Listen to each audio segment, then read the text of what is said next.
Je vais vous raconter la scène de crime. Je ne l'ai jamais racontée.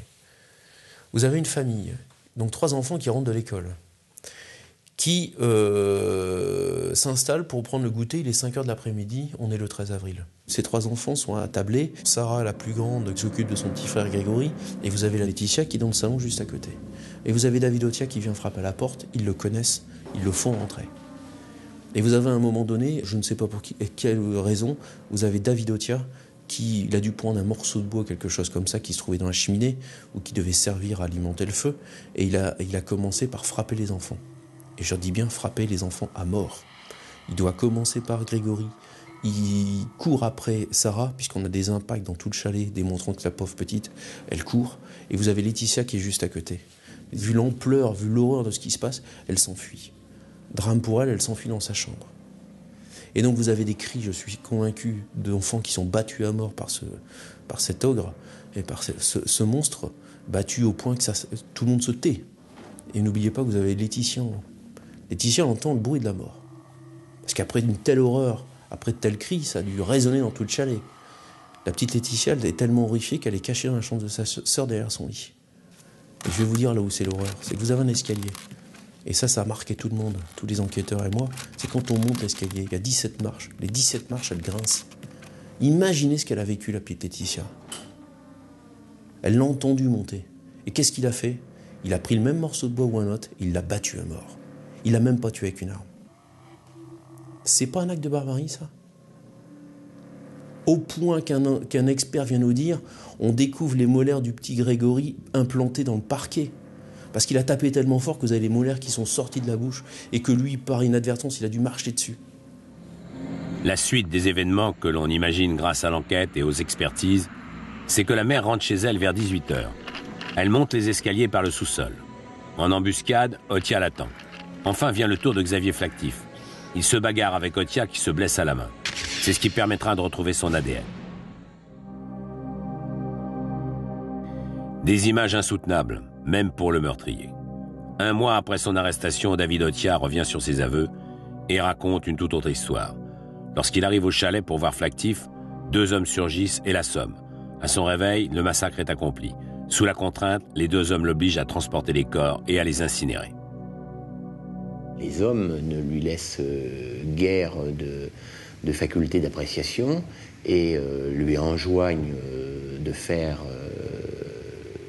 ce qu'il lui demande, sauf à lui promettre le même sort que les 5 qui sont là. Ce qui est un argument qui le pousse à agir dans ce sens. Une histoire sans queue ni tête, qui n'avait pas une espèce d'once de crédibilité par rapport à même ce qu'il racontait. D'ailleurs, je suis persuadé qu'il n'y croyait pas lui-même. On se dit, c'est pas possible qu'étant intelligent, comme il l'est, ce qui n'est pas bête, il croit à ce qu'il nous raconte. Donc, ou bien c'est pas un genre de folie, mais c'est une question de vie ou de mort psychique. Il a absolument besoin d'y croire, ou bien il n'y croit pas. Et il est dans le mensonge. Mais, bien sûr, le psychiatre n'est pas là pour dire que la personne ment. Question de survie psychique ou vérité, rien dans le dossier ne permet d'étayer la version d'Otia. Reste aussi la déposition implacable d'Alexandra Lefebvre et d'Eha Remza. Tous sont unanimes, il est coupable.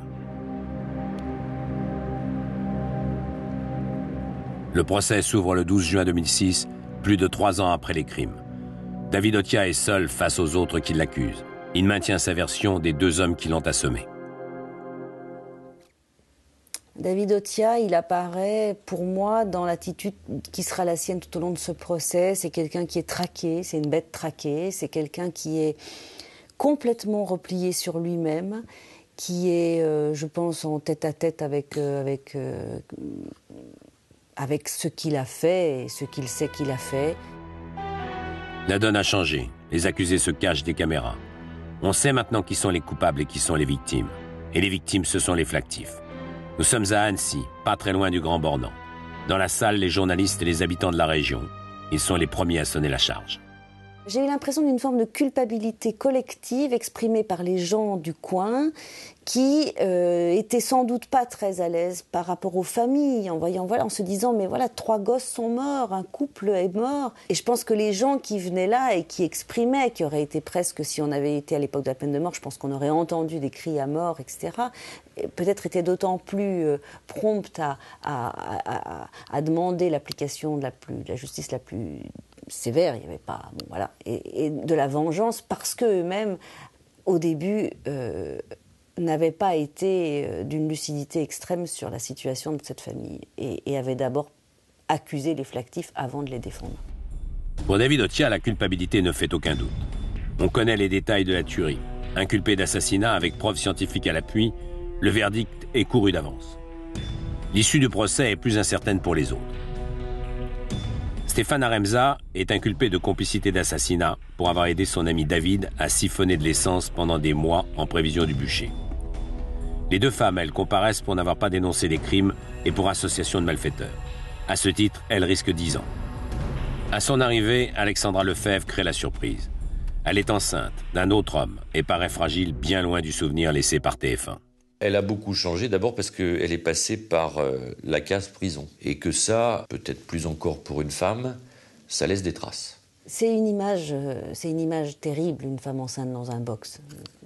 Quoi qu'elle ait fait. Bon, elle est enceinte et ça se voit. Elle a le ventre rond et en plus elle a une espèce de chemise un peu rose pâle. Donc elle a une image très...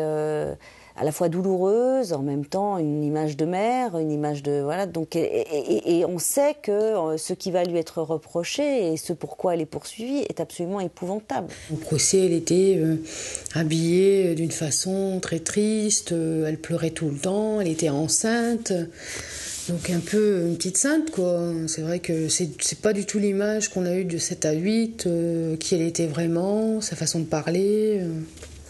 Comédie, crie la famille. Moi, c'est elle.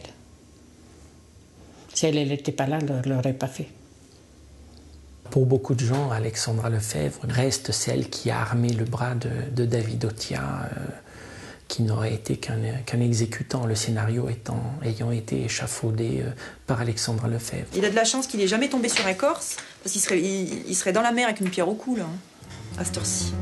L'instruction n'a pu établir avec certitude que 3 éléments à sa charge. Elle n'a pas dénoncé son compagnon, elle l'a aidé à déplacer le 4x4 et c'est elle qui a rédigé le faux bail pour occuper le chalet. Sa responsabilité dans cet assassinat est nulle. Elle ne l'a pas imaginé, elle ne l'a pas préparé, elle n'y a pas prêté la main.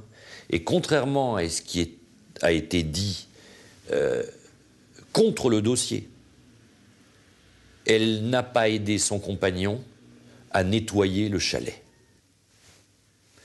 Elle dit qu'effectivement, elle n'a pas dénoncé le crime dont David Otia lui a expliqué les tenants et les aboutissants. Elle dit ce qu'elle sait. Ce qu'elle sait et ce qu'elle a fait est postérieur au crime. Alexandra Lefebvre raconte qu'elle a peur de David Otia, qui peut effectivement se révéler un garçon un peu impulsif, un peu vif, qui ne la battait pas. Mais en revanche, sachant ce qu'elle savait, sa crainte, notamment qu'il s'en prenne à elle et aux enfants, elle le dit clairement aux enquêteurs, cette crainte est très vive. Il y a eu des écoutes téléphoniques qui ont été faites donc sur le couple. On y lit la capacité, ou on y entend la capacité de David Otia à être particulièrement virulent, au moins en parole. Je dirais que moi, le sentiment que j'ai eu pendant l'heure et demie à peu près que j'ai passé chez eux, c'est que c'est elle qui portait la culotte, c'est elle qui dominait dans le couple et qui était la maîtresse dans le couple, quoi. Alexandra Lefebvre est, à mon avis, une femme qui est perverse et qui a joué un rôle important en montant et en soufflant sur le feu de la jalousie sur David Otia. Elle a soufflé sur les braises et elle a balayé les cendres. Soufflé sur les braises parce que, finalement, elle a alimenté la haine de David Otia vis-à-vis de la famille Flactif. Et s'il en fallait un témoignage, c'est le reportage dans lequel elle apparaît. où elle dit toute cette haine. Et puis elle l'a aidée après. Qui est la vraie Alexandra Lefebvre? Une garce manipulatrice ou une femme soumise qui vit sous la menace de son compagnon? La femme du reportage ou celle du box?